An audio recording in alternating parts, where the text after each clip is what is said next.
मैं कुछ आंकड़े देना चाहता हूं, 2018 के ही है, बाद में देते नहीं है। महिलाओं के खिलाफ अपराध में देश में तीसरे नंबर पर बंगाल रहा। बलात्कार के प्रयास के मामले में देश में नंबर 1 रहा। एसिड अटैक के मामले में देश में नंबर 1 रहा। महिलाओं के गायब होने में देश में दूसरे नंबर पर रहा। गायब महिलाओं को न ढूंढ पाने के मामले में देश में नंबर 1 रहे।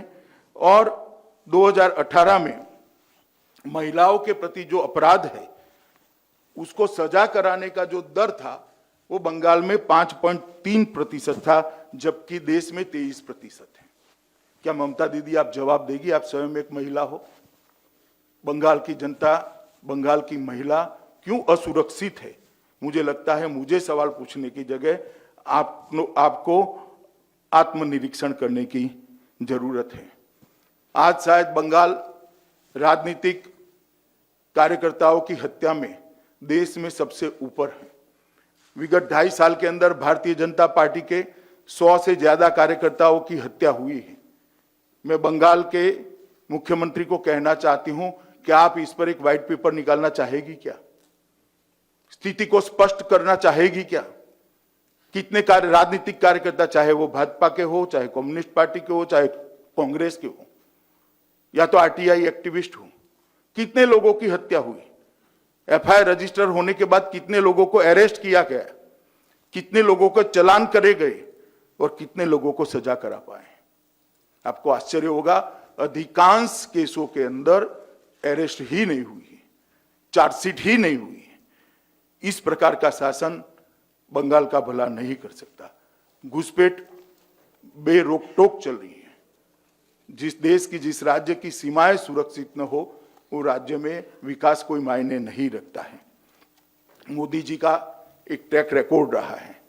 मोदी जी ने बंगाल के विकास के लिए ढेर सारे काम किए हैं।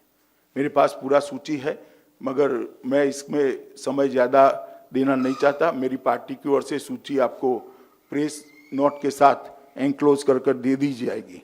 मगर मैं इतना ही कहना चाहता हूं, बंगाल में एक ऐसी सरकार ला दीजिए जो मोदी जी के विकास के प्रयासों को बंगाल की जनता तक पहुंचाए, क्योंकि 80 से ज्यादा केंद्रीय योजनाओं का इंप्लीमेंटेशन पूरे देश में सबसे पुअर है, सबसे खराब है तो बंगाल में है।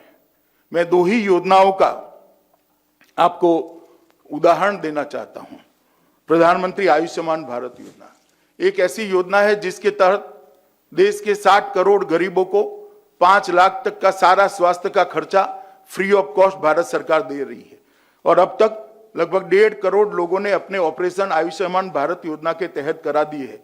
मगर दुर्भाग्य की बात है कि बंगाल के एक भी व्यक्ति इसमें ऑपरेशन नहीं कर पाई। किसान सम्मान निधि, हर किसान के खाते में सीधा 6,000 रुपया, कोई बीच में कैडर नहीं है, कोई टोलबाजी नहीं है, कोई कमीशन नहीं है। बैंक अकाउंट में सीधा 6,000 रुपया मोदी जी भेजते हैं, मगर यहां से किसानों की सूची और बैंक अकाउंट नहीं देते हैं। अब तक 95,000 करोड़ रुपया देश भर के किसानों को गया है, मगर बंगाल के किसानों को कुछ नहीं मिला है। मैं पूछना चाहता हूं, बंगाल के किसान का गुनाह क्या है? क्यों उसको ये 6,000 रुपया नहीं मिलता है? क्यों बंगाल के गरीब को ये 5 लाख तक की सुविधा नहीं मिलती है? ऐसी ढेर सारी योजना है और हर महीने एक पत्र लिखती है कि ये पैसा हमें दे दो। मुझे तो कोई आपत्ति नहीं है, मगर इसके रूल्स बने हैं देश भर में। हमारे एक कार्यकर्ता ने कहा कि साहब ये क्यों मांग रही है, आपको मालूम है? मैं नहीं मांगता, मैं नहीं समझता क्यों मांग रही है। मैं कहना नहीं चाहता, क्योंकि सार्वजनिक जीवन की सूचिता नहीं रहती। ये पैसा कैडर की भेंट चढ़ जाएगा अगर उनके हाथ में गया है तो। मगर मैं बंगाल के किसानों को आश्वस्त करना चाहता हूं, आप चिंता मत करिए। मई के बाद आपके अकाउंट में ये पैसा सीधा मोदी जी भेजने की व्यवस्था करेंगे और आपके अकाउंट में पैसा आएगा, क्योंकि मई के बाद यहां पर भारतीय जनता पार्टी की सरकार बनानी है।